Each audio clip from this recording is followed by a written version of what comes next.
There should be no cooperation with the government until Kenyatta was unconditionally released. So far, Kenyatta is not yet released, and there is no promise at all from the British or from Sir Patrick Renison that he would be released. The assassination of Tom Mboya, the first ever Kenyan genius, was one of the best planned murders in history, one that had been planned for years. In this film, we uncover new details on the Kikuyus who killed Tom, Mboya's links as a CIA agent, and an answer to the most mysterious question about his death. Where was Kenyatta and Jaramogi when he died? Why was Tom Mboya killed? Why was his killer never hanged? Why were all his friends assassinated? Why did he have so many Luo and Kikuyu enemies? This film explores the friends and foes of Tom Mboya, his friendship with an American president, and the bottle of lotion that got Tom killed. When Thomas Joseph Mboya, Kenya's smartest politician ever, entered a pharmacy on Moi Avenue that Saturday afternoon in 1969, all he wanted was to buy some lotion for his wife Pamela and probably head home.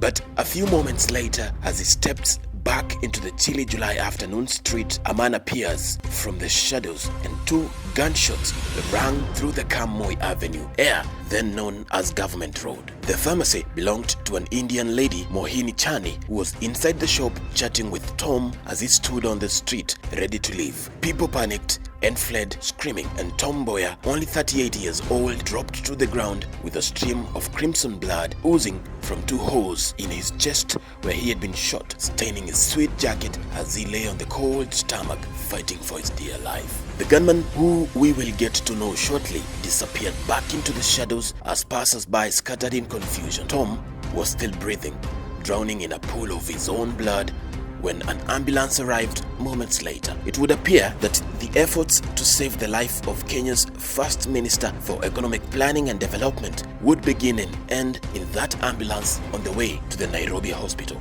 As Tom's blood spread across the Moi Avenue concrete, reports of his shooting were spreading through the city, and as whispers of assassination plots grew louder, many Kenyans, especially from Tom Mboya's home turf of Nyanza and Western Kenya, started getting angry with the sitting president and other individuals who were key to the story. As the ambulance navigated the last corner to the Nairobi hospital on July 5th, 1969, Tom Mboya's heart stopped beating. He was declared dead from gunshot wounds on arrival at the hospital. It took less than an hour before thousands of Mboya supporters, many of them from the Luo and Luya tribes, surrounded the Nairobi hospital, chanting angry protests against President Jomo Kenyatta and his people. Calls were made and police with the rungus were dispatched to face the growing crowds. The crowds were threatening to burn the whole city down. But before we delve into the movie-like situation that erupted after Mboya was killed in 1969, let us take a detour and understand the genius, the incredible, one-of-a-kind genius that was Thomas Joseph Mboya. Tom was born in Thika to Saiso plantation workers, rose through political ranks very fast, and by the age of 23, he was already leading the first fierce African trade union in colonial Kenya. He was trusted by Jomo Kenyatta and other frontline independence politicians, such that Mboya continued to fight as a trade unionist even after the Kapenguria 6 were arrested and a state of emergency declared in Kenya. African trade union leaders are known to be deeply involved in national politics, and Mboya set the path for that practice here in Kenya. Tom Mboya was only 33 years old when he created the National Social Security Fund. To understand who killed Tom Mboya and how they did it, we have to look inside his political life, his powerful friends, and maybe even more importantly, his many powerful political enemies. First, Tom Mboya's friends at very high places. Tom Mboya's high intelligence and shocking eloquence for a 1960s African politician earned him some sort of celebrity in both the white and black worlds, and he made powerful friends during his relatively short life. Tom Mboya was great friends with Kwame Nkrumah, the first president of independent Ghana. Nkrumah helped Tom get elected as chairman of All African People's Conference at the young age of 28. In 1959, Tom Mboya struck a friendship with the powerful American family of President John F. Kennedy and his brother Robert Kennedy. How he managed to do that remains a total mystery to many, but could be explained by claims of association with top American agency CIA at the height of the Cold War. Claims we will address shortly and in depth. In fact, Tom Mboya was so smart that he started a program to airlift bright African students to study in top universities in the United States. He also formed deep association and friendship with legendary American civil rights activist Dr. Martin Luther King Jr., who was assassinated a year before Tom. His efforts with Dr. King saw 81 Kenyan students admitted to premier American institutions. But Tom did not stop there. When the tap went dry on the scholarships, he visited Senator Jack Kennedy, another brother in the Kennedy family in the United States, and convinced him to fund the airlifting of 281 more Kenyan students. Among the 281 was a dear friend and tribesman of Tom's, a Jahom known as Hussein Obama, who went ahead to join Hawaii University and fathered America's first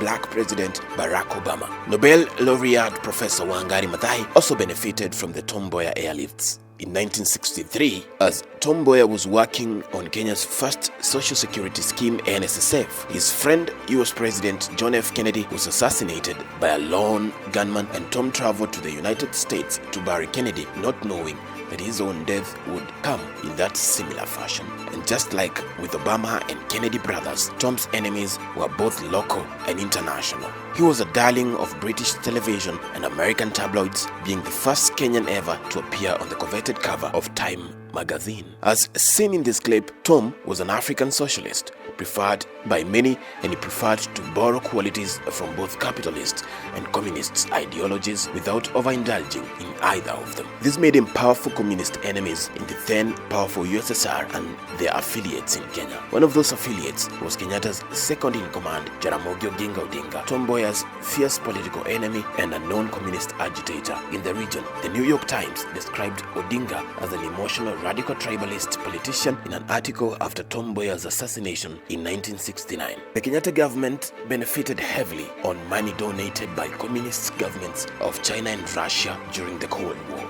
The top Kano leadership received as much as 6 million, according to reports from Russia, and just as much from China through money exchange markets regularly in London, Dar es Salaam, and a bunch of other places. Jaramogi and Kenyatta were said to have been heavily involved in this communist money. Mboya could be arrogant and was known to go hard on his enemies, and many of those enemies were people close to President Kenyatta, who saw Tom Mboya as a threat for one major reason. Mboya's deep American and British connections, his brilliant ideas, and the eloquence with which he communicated his ideas made him the obvious successor to President Jomo Kenyatta, who was showing signs of retirement. Mboya was a formidable enemy, and he demonstrated that when he suggested 7 vice presidents be adopted for each region in the Majimbo system. His goal was to finish the powers of his enemy, Vice President Jaramogi Oginga Odinga. His other enemies were powerful men in Kenyatta's inner circle, also known as the Kiambu mafia. These men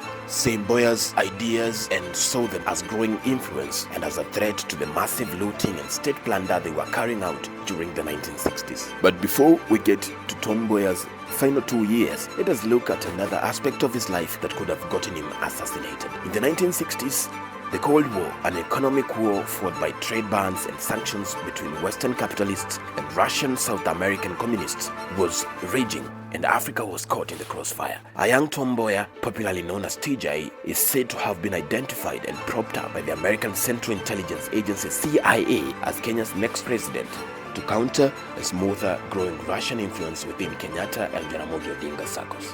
Leaked letters from between 1961 and 1966 between Tom Mboya, Kenyatta, and his close confidant Minister Bioko Inange seemed to show friction and deep suspicion of Mboya by Kenyatta and all his men. The idea that the American CIA wanted Tom Mboya as their puppet president, yet idealistic African president in their war against USSR and China, seemed to contribute to his murder on that cold 1969 Saturday. Although unproven, claims of funding from the American government for Mboya's trade union and political activities seemed to have taken roots with his jealous enemies in Kenyatta's camp. Kenyatta's health was failing him, and he suffered a scary heart attack in 1968, leading to him being hospitalized for days. The heart attack seemed to set in motion long overdue plot to kill Tom Mboya. That same year, two of Tom Mboya's like-minded international friends, Dr. Luther King Jr. and Senator Robert Kennedy, the second Kennedy in a decade, were both assassinated brutally. Back to the day Tom Mboya was shot, the hours following his death saw Nairobi, Kisumu and other major cities descend into total chaos. Harsh anti-Kenyatta and anti-Kikuyu rhetoric was fueling violence and protests of destruction of property in slums and villages alike. The violent protests continued into Tom's own burial ceremony, which was marred by drama and chaos. Kenyatta's government was scrambling to regain control of the situation, and when the state could not keep the lid closed any longer, the man who shot Tom Mboya twice in the chest was finally arrested. It was the New York Times that first broke the news of the arrest of Nahashon Njenga, a man who later confessed to assassinating Tom Mboya. During his trial, Njenga is quoted to be asking what would happen to the big man, a question believed to have been in reference to those who paid him to kill Tom Mboya. Among those accused of plotting to kill Tom Mboya were the president himself as well as his close man, Charles Njonjo. Njenga was found guilty of the crime and hanged by rope until dead. His trial was, however, carried out in near secrecy, with the media not allowed to witness the proceedings.